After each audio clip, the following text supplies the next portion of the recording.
Mia, isn't it a splendid day? The sun is shining so brightly, I agree. Splendid. Something that is very beautiful or impressive. It really is, Ben. The weather is so delightful.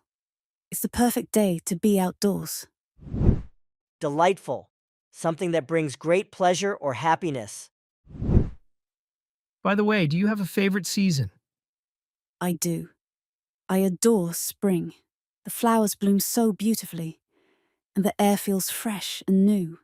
How about you? Adore, to deeply love or admire something or someone. I'm fond of autumn.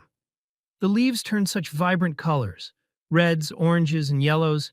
It's like nature's own artwork. Vibrant, full of energy and strong, bright colors. That's true. The colors in autumn are so vivid. Speaking of favorites, what's your favorite book? Vivid, very clear, bright, or detailed in color or description. I enjoy reading adventure stories. They're full of excitement and unexpected twists. Do you have a favorite book? I love fairy tales. They're so magical and full of imagination. Each story feels like a journey to a different world. Imagination, the ability to create ideas or pictures in your mind.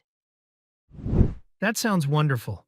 Reading really is a great way to explore new ideas. What do you enjoy doing in your free time besides reading? I like drawing and painting. It's a peaceful way to express my creativity. What about you? I enjoy playing chess. It's a game of strategy and thinking ahead. It helps me focus and sharpen my mind. Strategy, a careful plan or method for achieving a specific goal. That's impressive, Ben. Chess requires a lot of patience and concentration. Patience, the ability to wait calmly without getting upset. Thanks, Mia. Drawing and painting are impressive too. They let you see the world in a unique way. I guess we both enjoy activities that make us think and use our imaginations. It's nice to have hobbies that help us grow. I think it's important to do things that make us happy and help us learn.